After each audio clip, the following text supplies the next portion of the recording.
ఈ రోజు దినచర్య అంతా దిన కార్యక్రమం అంతా మీకు తెలుసు అనుకుంటా. After lunch, భోజనం అయిన తర్వాత we'll be having the afternoon session. మధ్యాహ్నం తరగతి అనుకుంటుంది. Don't miss it. దయచేసి దాన్ని పోగొట్టుకోవద్దు. We'll be talking about a very important subject for you.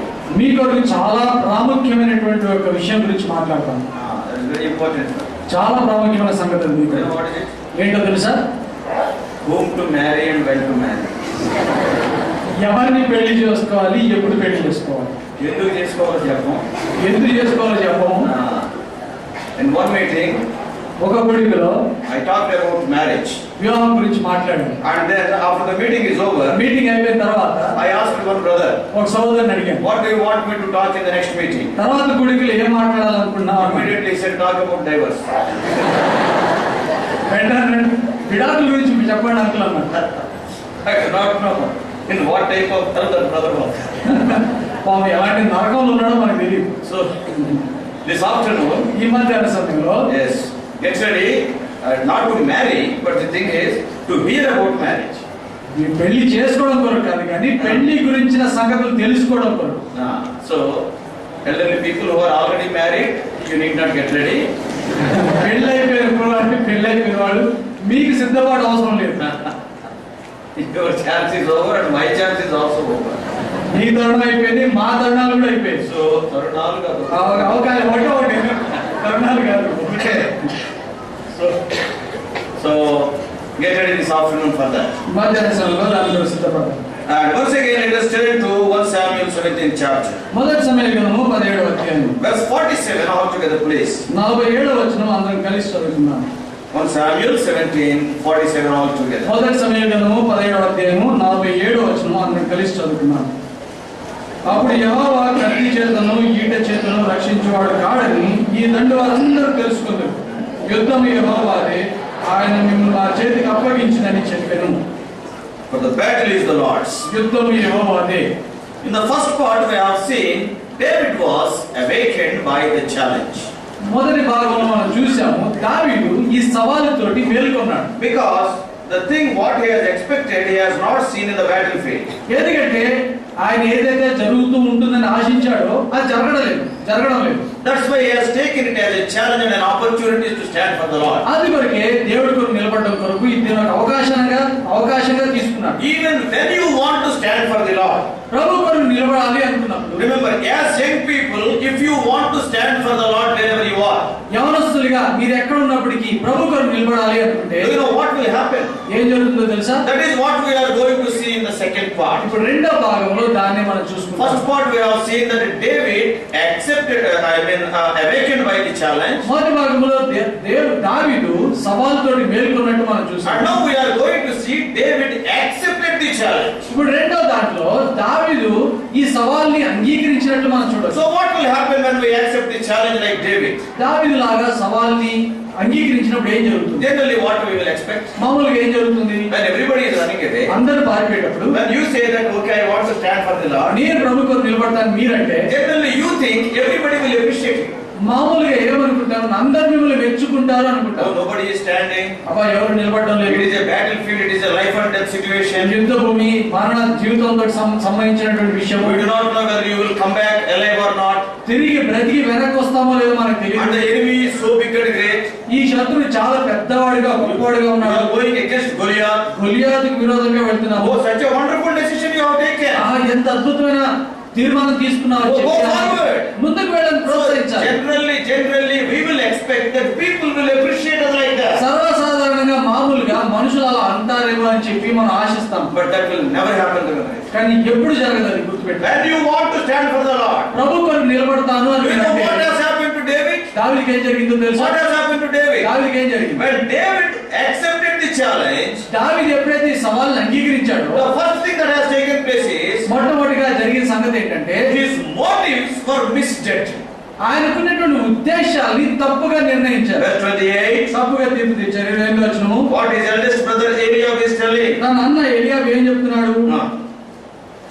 అతడు వారితో మాట్లాడినది అతని పెద్ద అన్న అప్పుడు ఏలియాబు నాకు వినబడగా ఏలియాబు నాకు దావీదు మీద కోపం వచ్చి అతనితో నీవు ఇక్కడ ఎందుకు వచ్చిందివి? అరణ్యములోని ఆ చిన్న గొర్రె మందను ఎవరి వశము చేసేదివి? నీ గర్వమును నీ హృదయపు చెడుతనమును నేను ఎరుగుదును.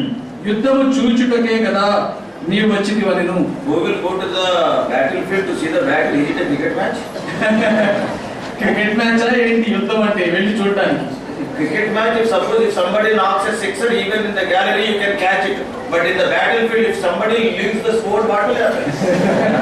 క్రికెట్ మ్యాచ్ లో మీరు చూడడానికి వెళ్తే ఎవరైనా సిక్స్ కొడితే కనీసం బంతి పట్టుకోవడానికైనా మీరు గ్యాలరీలో కూర్చుని చూడొచ్చు. కానీ ఇదే యుద్ధం జరుగుతుంటే ఎవరైనా కత్తి విసిరితే మీరు కత్తి పట్టుకోవడానికి కూర్చుని ఉంటారు అక్కడ. What Eliab could not do, David wanted to do at the cost of his own life. Eliab ఏదైతే చేయలేకున్నాడో సైన్యంలో ఉండి కూడా దావీదు చేయాలి, తన ప్రాణానికి సైతం తెగించి చేయాలి అని అనుకున్నాడు. Because his blood was boiling when the name of the Lord is defied. దేవుడి పేరుకి అవమానం తీసుకొస్తుంటే అన్యుడు ఇతను రక్తం ఉడికిపోతుంది. And he is telling, though I died in the battle, ఇది అంటున్నాడు, నీ చచ్చిపోయినా పర్వాలేదు యుద్ధంలో, but I will go to the battle. నేను నీ వాటితో So పోట్లాడు. when he was talking like that, ఈ రకంగా మాట్లాడుతూ ఉంటే immediately Eliab is telling, వెంటనే ఏలియాబు అంటున్నాడు, why you came to this battlefield? ఎందుకు ఈ యుద్ధ భూమిలోకి వచ్చావు? What has happened to that sheep? ఆ గొర్రెలకి ఏమైంది? To whom you have handed them over? అసలు ఎవరికి ఇచ్చావా, ఎవరికి అప్పగించావు? Instead of appreciating David, David's motives were misjudged by his own brethren. దావీదుని మెచ్చుకోవడానికి బదులుగా తన సొంత అన్నలే దావీదు యొక్క ఉద్దేశాన్ని వాళ్ళు తప్పుబట్టి వాళ్ళు తిడుతున్నారు. Not only that, అంత మాత్రమే what Eliab is telling, Eliab I ఏమంటున్నాడు, know your pride. నీ గర్వం నాకు తెలుసు, I know why you have come to this battlefield. నువ్వు యుద్ధ భూమిలోకి ఎందుకు వచ్చావో నాకు తెలుసు. Oh, brothers and sisters, సోదరులారా సోదరులారా, when you accept the challenge, get ready at the same time to be misjudged by others. మీరు సవాలు కొరకు నిలబడటానికి ఇష్టపడి మీరు ఒక దేవుని కొరకు వస్తే మీ యొక్క ఉద్దేశాలు వేరే వాళ్ళు తప్పు పట్టొచ్చు అనే సంగతి మీరు గుర్తించండి. I know why you came. నువ్వు ఎందుకు వచ్చావో సేవకు నాకు తెలుసు. One day we went for open air to one place. ఒకరోజు బహిరంగ సువార్తకు వెళ్ళాము ఒక Because స్థలంలో. quite often earlier I used to spend my time in open air gospel preaching. ఎందుకంటే ఇంతకుముందు తరచుగా ఈ యొక్క సువార్త గుడికులోను బహిరంగ సువార్తలోను పాల్గొనేవాడు. So we went to one village. ఒక గ్రామానికి వెళ్ళాము. There one of our assemblies was there. అక్కడ ఒక మన సంఘాల్లో ఒక సంఘం ఉంది అక్కడ. And there I directly went along with the brothers and sisters to that ఆ assembly. సోదరులతో కలిసి నేను అక్కడికి వెళ్ళాను. And now we want to preach the gospel in the streets. అలా సువార్త ప్రకటించాలనుకున్న వీధుల్లో, Because we have chosen this particular 2 or 3 mandals to preach the gospel. ఈ 2-3 మండలాలు, ఈ మండలాల్లో మేము సువార్త Every చెప్పాలనుకున్నాము. house to house we want to go. ఇంటింటికి So we వెళ్ళాలనుకుంటున్నాము. have covered some 10 to 12 villages. దాదాపు 10-12 గ్రామాలు పూర్తి Now we చేసి have come to this village. ఇప్పుడు ఈ గ్రామానికి వచ్చాము. So we want to go here and there. కాబట్టి అక్కడికి వెళ్ళాలని So you కోరుతున్నాము. please pray, na? కాబట్టి దయచేసి ప్రార్థన If చేయండి. anybody is there, let them also come join us. ఒకవేళ ఎవరైనా రావాలనుకుంటే మాతో వచ్చి చేరొచ్చు అన్నారు. Immediately that brother, do you know what he has done? వెంటనే ఆ సోదరుడు ఏం చేశాడు తెలుసా? ఏమన్నాడు తెలుసా? Why you have come to this place? నువ్వు ఎందుకు వచ్చే స్థలానికి? మేము చేయటం లేదని మాకు నిరూపించడానికి వచ్చావా? మీరు సువార్త చేయడం లేదని నిరూపించడానికి నువ్వు మీ గుంపును తీసుకుని వచ్చావా? వీళ్ళు చేయటం లేదు కనుక మేము చేస్తున్నామని చెప్పుకోవడానికి వచ్చావా? వీళ్ళు చేయడం లేదు కనుక మేము సువార్త చేయడానికి వచ్చామని చెప్పడానికి వచ్చావా? Already we have covered some 10 to 12 villages in that mandal. As a 13th village, we have gone to that village. అప్పటికే 12 గ్రామాలు పూర్తి చేసాం ఆ మండల్లో. 13వ గ్రామానికి వెళ్ళాం. And he asked me, అప్పుడు ఆయన అన్నాడు, I will not pray. నేను ప్రార్థన You చేయను, and your people will go away. నీవు నీ గుంపు వాళ్ళు వెళ్ళిపోండి. Literally, he bolted that door.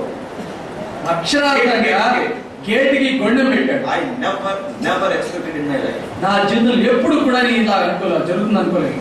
At the gate he bolted. గేటుకి గొండెం పెట్టాడు. He was standing other side of the gate and we are standing on the road. ఆయనేమో gate లోపల నిలబడున్నాడు, మేమేమో road మీద నిలబడున్నాం. And then we started preaching from that place. అక్కడి నుంచి సువార్త చేయడం మొదలు పెట్టాం. And the name of the church is Carmel Church. ఆ సంఘం పేరు కర్మేలు సంఘం. And after preaching the gospel, సువార్త చెప్పిన తర్వాత అప్పుడు చెప్పాము, if anyone is having any doubts about salvation and others, brother is there, go to Carmel Church. And after preaching, we have gone to the other village. మేము అక్కడ ఏం బోధ చేసామంటే సువార్త చెప్పిన తర్వాత మీకు ఏమైనా అనుమానాలు సందేహాలు ఉంటే ఇక్కడే పక్కన కర్మేలు మందిరంలో పలానా సోదరుడు ఉన్నాడు, మీరు ఆయన కలుసుకోవచ్చు, దేవుని గురించి తెలుసుకోవచ్చు అని చెప్పి బోధించి ఆ గ్రామం పూర్తి చేసుకుని వేరే I never గ్రామం. expected from our own brother to behave like that. మన సొంత సోదరుడు అలా ప్రవర్తిస్తాడని చెప్పి అనుకోలేదు. Sometimes it happens like that. కానీ కొన్నిసార్లు జరుగుతుంది అలా. See, when you want to stand for the Lord, ప్రభు కొరకు నిలబడాలి అని మీరు అనుకున్నప్పుడు don't expect all the time appreciation from others. ఎప్పుడు కూడా అందరూ నన్ను మెచ్చుకుంటారని చెప్పి నువ్వు అనుకోవద్దు. Oh, never. ఎప్పుడు మెచ్చు Don't do anything standing in God's work for man's appreciation. మనుషులు మెచ్చుకుంటారు అని చెప్పి దేవుడి కొరకు ఎప్పుడు నిలబడదు. Even Eliab is digging the past life, whether it is true or not, of David. ఏలియాబు అది నిజమో వాస్తవమో అవాస్తవమో అని తెలియదు కానీ దావీదు యొక్క పాత జీవితాన్ని తవ్వుతున్నాడు. See, Eliab is the eldest son, ఏలియాబు జ్యేష్ఠుడు, and David is almost the last son. దావీదు కనిష్ఠుడు. And Eliab is almost like a father to David. ఏలియాబు దాదాపు తండ్రి లాంటి వాడు దావీదు. What he is telling? ఏమంటాడు? My brother, anyhow, you have come forward, go to the battle. We also will be with you. He is not telling. తమ్ముడా నువ్వు వచ్చావు ఎలాగూ, నువ్వు ఇద్దరు ముందుకు వెళ్తా అంటావు కదా, నువ్వు వెళ్ళు, మీ వెనకాల ఉన్నావు, నీ వెనకాల అని చెప్పి అనొచ్చు కదా. But what he is telling? నేను ఏమంటున్నా, I know your pride. నీ గర్వం నాకు తెలుసు. I know right from your childhood what you are doing. నీ చిన్నతనం నుంచి ఏం చేస్తున్నావు నాకు తెలుసు. This is what happens. ఇది జరిగింది. Don't get discouraged. నిరుత్సాహపడవద్దు. David never said even a single word against Eliab. దావీదు ఎలియాబు మీద కూడా ఎప్పుడు ఒక మాట చెప్పలేదు. Our job is not to say anything against anybody. ఎవరి మీద కూడా ఏది చెప్పడం మన పని కాదు. Somebody must have failed in their calling. ఎవరో వాళ్ళ యొక్క పిలుపులో వాళ్ళు Or తప్పిపోయారు, in their mission, in their work, they must have failed. లేదా వాళ్ళ యొక్క పనిలో వాళ్ళకి అప్పగించబడిన దాంట్లో తప్పిపోయింది. Our job is not to criticize anybody, remember it. ఎవరిని కూడా మనం విమర్శించేది మన పని కాదు, When గుర్తుపెట్టుకోండి. Eliab, the elder brother, scolded David, he was simply silent. He never said anything. అన్నైనటువంటి ఏలియాబు దావీదును తిడితే దావీదు మౌనంగా ఉన్నాడు, ఏమీ అనలేదు. So when you accept the challenge, the first thing that will happen to you is your motives will be misjudged. కాబట్టి మీరు సవాల్ని ఎదుర్కొన్నప్పుడు, అంగీకరించినప్పుడు మొట్టమొదటిగా మీలో మీ విషయమే తీర్పు తీర్చబడేది ఏంటంటే మీ యొక్క ఉద్దేశాలు తప్పని తీర్పు తీరుస్తారు. And then secondly, రెండవది, he was brought before King Saul. రాజు అనే సౌలు ముందుకు తీసుకురాబడ్డాడు. And then what Saul is telling? సౌలు ఏమన్నాడు? At last you came as a rescuer, see to rescue us, instead of appreciating what Saul said. నీవు మమ్మల్ని కనీసం రక్షించడానికి వచ్చావు అని చెప్పి మెచ్చుకోవడానికి బదులుగా సౌలు ఏమన్నాడు? Verse 33. 33వ వచనంలో, సౌలు ఈ ఫిలిష్తీని ఎదుర్కొని వారితో పోట్లాడటకు నీకు బలము చాలదు, నీవు బాలుడు, వాడు బాల్యము నుండి యుద్ధాభ్యాసం చేసిన వాడు దావీదుతో నేను నీవు బాలుడవు, నీవు బాలుడవు, వేరే మాటల్లో బచ్చాడాడు. Saul said like that. సౌలు ఈ మాట అన్నాడు. In other words, వేరే మాటల్లో his maturity was doubted. తనకున్నటువంటి పరిపక్వ స్థితిని అనుమానించారు. You are not grown up. నీవు ఎదగలేదు ఇంకా. See Goliath, గొలియాతు చూడు, 9 feet. 9.5 అడుగులు ఎత్తున్నాడు. Saul never knew about the life of David. That is the time he killed lion and he killed bear. సౌలుకి ఎప్పుడు కూడా దావీదు తన యొక్క జీవితంలో చిన్నతనం నుంచే సింహాన్ని గాని ఎలుగుబంటిని గాని చంపిన పరిస్థితి సౌలుకు తెలియదు. So the king is doubting his maturity. కాబట్టి రాజు తన యొక్క పరిపక్వ స్థితిని లేక తన ఎదుగుదలను, తన బలాన్ని శంకిస్తున్నాడు. We have to remember the maturity is not of the age, it is because of the attitude the maturity will come. ఈ యొక్క బలం అనేది, పరిపక్వ స్థితి అనేది మనకున్న వయసును బట్టి రాదు కానీ మనకున్నటువంటి దృక్పథాన్ని బట్టి వస్తుంది. There's many times in the Bible God spoke to children. చాలా సార్లు బైబిల్లో చిన్నపిల్లలతో దేవుడు మాట్లాడాడు. So Saul is telling, సౌలు అంటున్నాడు, oh, you are not grown up. నువ్వు ఎదగలేదు ఇంకా. Your age is not that handsome. అరే నా సర్వీస్ అంత లేదు నీ వయసు అన్నాడు. What you are going to do? నువ్వు ఏం చేస్తావు? No. You are, as brother said, you are a bacha. బచ్చాగాడు అని చెప్పాను. Many times that also a discouragement, not only from our brethren, even from our leaders also. మన సహోదరుల నుంచే కాదు, మన నాయకుల నుంచి కూడా ఇలాంటి మాటలు From రావాలి. Eliab, నుంచి, from Saul also. సౌలు నుంచి, So you are not grown. నువ్వు ఎదిగిన వాడు కాదు అని. In the Bible when we see, బైబిల్లో మనం చూస్తే a grown up man, Eli was at Shiloh. బాగా ఎదిగిన వాడు లేక పరిపక్వ స్థితిలో ఉన్నవాడు షీలోలో ఏలి అనేవాడు ఉన్నాడు. But in 3rd chapter of 1 Samuel 1st verse, so మొదటి సమయ గ్రంథము 3వ అధ్యాయం మొదటి వచనంకి see వచ్చేసరికి the word of God was rare in those days. ఆ దినాల్లో యెహోవాకు బహు అరుదుగా The ప్రత్యక్షం Lord was not speaking దేవుడు మాట్లాడట్లేదు అప్పుడు. because he was not happy with those people. ఎందుకంటే ఇశ్రాయేల్ ప్రజలతో సంతోషంగా లేడు. And he was not happy with Eli and his children. ఏలి యొక్క పిల్లలతో సంతోషంగా లేడు. 3rd chapter starts with a very sad note. 3వ అధ్యాయము చాలా విచారకమైన స్థితి నుంచి మొదలవుతుంది. But it ended with a very joyful note. కానీ చాలా సంతోషంగా 3వ అధ్యాయం ముగుస్తుంది. And why? ఎందుకు? Because at the end of the chapter in 3:21 it is written again that the Lord was visiting with the word of God, that Samuel. కాబట్టి ఇక్కడ అధ్యాయం చివరికి వచ్చేసరికి బాలుడి సమూయేలుకి యెహోవా ప్రత్యక్షమయ్యాడన్న సంగతి యెహోవాకు తిరిగి మళ్ళా ప్రత్యక్షమవుతుందని మనుషులు సంతోషించారు. Once again the word of the Lord appeared in in Shiloh. షీలోలో మరి ఒకసారి దేవుని యొక్క వాక్యం Who is ప్రత్యక్షమైంది. the reason for that? దానికి కారణం ఎవరు? Child Samuel. Samuel, బాలుడైనటువంటి He Samuel. is a child only, బాలుడే, but he wanted to serve the Lord. కానీ దేవుని సేవించాలి. Oh, his life was pleasing in the sight of తన God. దృష్టికి, దేవుని దృష్టికి తన జీవితం ఎంతో బాగుంది. God was so happy to see a child who is willing to serve him. దేవుడిని సేవించడానికి ఇష్టపడే ఒక చిన్న పిల్లవాడిని చూసి దేవుడు చాలా సంతోషం. All these days God was silent. ఇంత కాలము దేవుడు మౌనంగా ఊరుకుని చూస్తున్నాడు. But when this boy wanted to serve the Lord faithfully, కానీ పిల్లవాడు, చిన్న పిల్లవాడు దేవుడిని సేవించాలి. yes, before Eli, he was ministering unto the Lord. Eli కంటే ముందు దేవుడికి సేవ ఏలీ ఎదుట దేవుడి సేవ చేస్తున్నాడు. And God was so happy. దేవుడు ఎంతో సంతోషించాడు. God has not respected the age of Samuel. సమూయేలు యొక్క వయస్సును చూసి దేవుడు గౌరవం ఇవ్వలేదు. So though he is a boy, చిన్న పిల్లవాడైనా I speak to him. ఆయనతో I మాట్లాడాడు. speak to him. నేను ఆయనతో మాట్లాడతాను. God spoke to Samuel. దేవుడు సమూయేలుతో మాట్లాడాడు. Maturity is not the matter of age. వయస్సుతోటి పరిపక్వ స్థితికి ఎదుగుదలకి సంబంధం లేదు. Your attitude towards God is very important. దేవుని ఎడల నీకున్నటువంటి దృక్పథం చాలా ప్రాముఖ్యమైనది. God loved Samuel so much. దేవుడు సమూయేలును ఎంతో ప్రేమించాడు. In other words, వేరే మాటలో when Samuel died, సమూయేలు చనిపోయినప్పుడు for some time God stopped speaking to him. మరలా దేవుడు మాట్లాడడం మానివేశాడు. In చాలా 1 Samuel 28 chapter, మొదటి సమయం 28వ అధ్యాయంలో or first verse, మొదటి వచనంలో, or even verse 3, I think. మూడవ వచనంలో అనుకుంటా, సమూయేలు మృతి పొందగా Yes, Samuel is dead. సమూయేలు మృతి పొందాడు. And now the Lord was most unhappy person. దేవుడు సంతోషించలేదు. No, he was very sad. విచారపడ్డాడు దేవుడు. And in verse 6, 6వ వచనంలో, యెహోవా యొద్ద విచారణ చేయగా యెహోవా స్వప్నము ద్వారానైనను ఊరిము ద్వారానైనను ప్రవక్తల ద్వారానైనను ఏమీ సెలవీయకయుండెను. the Lord was silent. దేవుడు మౌనంగా ఉన్నాడు. When Samuel was born, సమూయేలు పుట్టినప్పుడు, when he was brought to Shiloh, షీలోకి he తీసుకురాబట్టి started speaking. దేవుడు మాట్లాడడం And when మొదలుపెట్టాడు. Samuel was dead, సమూయేలు మరణించిన he తర్వాత stopped speaking. ఆయన మాట్లాడడం మానివేశాడు. It is not the maturity, it is not the question of age. కాబట్టి ఈ ఎదుగుదల అనేది వయసుతో సంబంధం లేదు. In Telugu, we got some specific words are there. తెలుగులో ప్రత్యేకమైనటువంటి మాటలు ఉన్నాయి. Some people are వృద్ధ బాలులు. కొద్ది మంది వృద్ధ బాలులు. వాళ్ళు ముసలు అయిపోయినా కానీ వాళ్ళ ఆలోచన చిన్నపిల్లలు వృద్ధ బాలు. అండ్ సమ్ పీపుల్ ఆర్ బాల వృద్ధులు. కొద్ది మంది బాల వృద్ధులు. Though their age is very small, maybe 15 years or 20 years, వాళ్ళ వయసు చాలా చిన్నది, 15 సంవత్సరాలు 20 సంవత్సరాల వచ్చేమో. but they will analyze things like elderly. కానీ పెద్దవాళ్ళలాగా ఈ పరిస్థితులన్నింటినీ వాళ్ళు అంచనా వేయగలరు. Yes, when God gives that wisdom to them.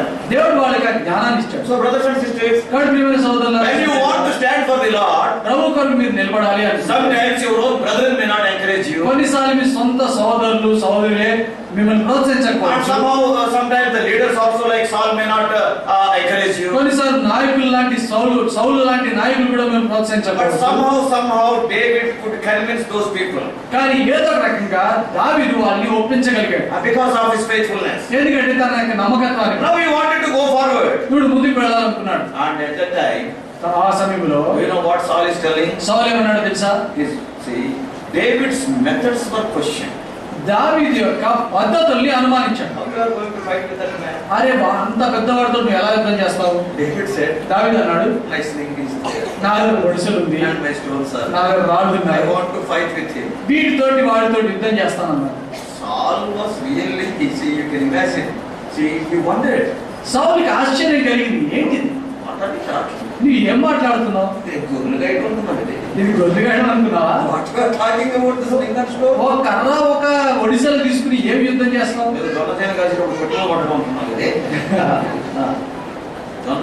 జొన్న చేతి కాసినోడు పెట్రోల్ కొట్టడం కాదు. గొల్లియాతుని చూడు, తుపాకీతో కలిసిన గుండె దిగదు వాడికి. తుపాకీతో కాల్చిన గుండెలోకి బుల్లెట్ దిగదు. ఐరన్ బాడీ, వాడి ఉక్కు శరీరం. లోహ పురుష్. So what your stone will do? నీ రాయి ఏం చేస్తుందిరా? Your methods will be question. నీ యొక్క పద్ధతుల్ని అనుమానిస్తారు, ప్రశ్నిస్తారు. కొన్నిసార్లు okay, we can very it over prayer. ప్రార్థన ద్వారా వాటిని జయించవచ్చు అనుకోండి. when you say like that, అలాగా చెప్పినప్పుడు or I prayed, God has shown me, లేక నీ ప్రార్థించిన దేవుడు చూపిస్తాడు. your methods will be questioned. నీ యొక్క పద్ధతుల్ని అనుమానిస్తారు. What they are telling? వాళ్ళు ఏమన్నారు? Verse 38. 35వ వచనంలో, 38. 35వ వచనం, పిమ్మట సౌలు తన యుద్ధ వస్త్రములను దావీదునకు ధరింపజేసి రాగా రాగి శిరస్త్రానం ఒకటి అతనికి కట్టి యుద్ధ కవచము తొడిగించెను. Now David is like a buffoon in the circus. Circus లో ఒక బఫూన్ లాగా ఉన్నాడు దావీదు ఇక్కడ. Isn't it? అవునా? What is the personality of David and what is the personality of Saul? సౌలు యొక్క ఆకారం ఏంటి, దావీదు యొక్క ఆకారం ఏంటి? Saul, we can say 6+. సౌలు 6 అడుగుల కంటే ఎత్తు అని Because చెప్పవచ్చు. he is a very long man. ఎందుకంటే చాలా పొడవాటి వ్యక్తి సౌలు ఆ రోజుల్లో. What about David? దావీదు ఎంత ఉంటాడు? Maybe some 5 or 5 to 5 million. 5 అడుగులు 5.5 ఉంటాడేమో. Now, Saul's sword and Saul's dress on David. సౌలు యొక్క కవచాన్ని, సౌలు యొక్క శిరస్త్రాన్ని, సౌలు యొక్క కత్తిని దావీదు మీద చూస్తే మీకు ఎలా ఉంటుంది? ఎలా ఉంటుంది? What it look like a joker? బఫుల్లా కనిపిడా? And with this sword. ఆ కత్తితోటి. Now you go to this meeting. వీటన్నిటిని వేసుకుని వెలుగులో అంటారు. In our childhood, మన చిన్నతనంలో మీరు కూడా when your father has gone to office or మీ నాన్న, మీ తండ్రి గారు ఆఫీస్కో కాలేజీకి వెళ్ళినప్పుడు ఆయన వెళ్ళిపోయిన తర్వాత ఆయన ప్యాంట్ వేసుకుంటారు. నేను నాన్నలాగా ఉన్నానా? నాన్నలాగా ఉన్నారా? చొక్కా వేసుకుంటా, చీర దగ్గర చొక్కా వేసుకుంటారు. If you put on the pant of your father, what will happen? మీ నాన్న ప్యాంట్ వేసుకుంటే మీకు ఎలా ఉంటుంది? నీ ప్యాంట్ ఆయనకి 3/4 లో కూడా ఉంది. ఆయన ప్యాంట్ నీకు 1.5. So if you want to walk, can you walk? నడవాలి అంటే నడవగలరా మీరు? The pant will be folded and you will fall. ఈ ప్యాంట్ మడతలు పడి పడిపోతాం. నాన్నగారి ప్యాంటే కాదు, నాన్నగారి ప్యాంటే కాదు. ఇప్పుడు at this age, ఈ వయసులో బాలాజీ అంకుల్ ప్యాంట్ వేసుకుంటే 6 feet and I am 5 feet. ఆయన 6 అడుగులున్నా నేను 5 అడుగులు. By the time we walk from this place to that place, 2 or 3 times multis will be there. ఇక్కడ నుంచి అక్కడ నడిచేటప్పుడు పిల్లి మొక్కలు 2-3 వేస్తాను. Because Saul is very, he is a man of height. ఎందుకంటే సౌలు ఆజానుభావుడు. No, what Saul is doing? ఇప్పుడు సౌలు ఏం చేస్తున్నాడు? Put on my pant. నా ప్యాంట్ వేసుకో, Turn my shirt. నా షర్ట్ వేసుకో, Put on my shield. నా డాలు పట్టుకో, Take my sword. నా కత్తి తీసుకో. All these things he has kept on. With all these things, he was running away all these days and he is telling, you put on.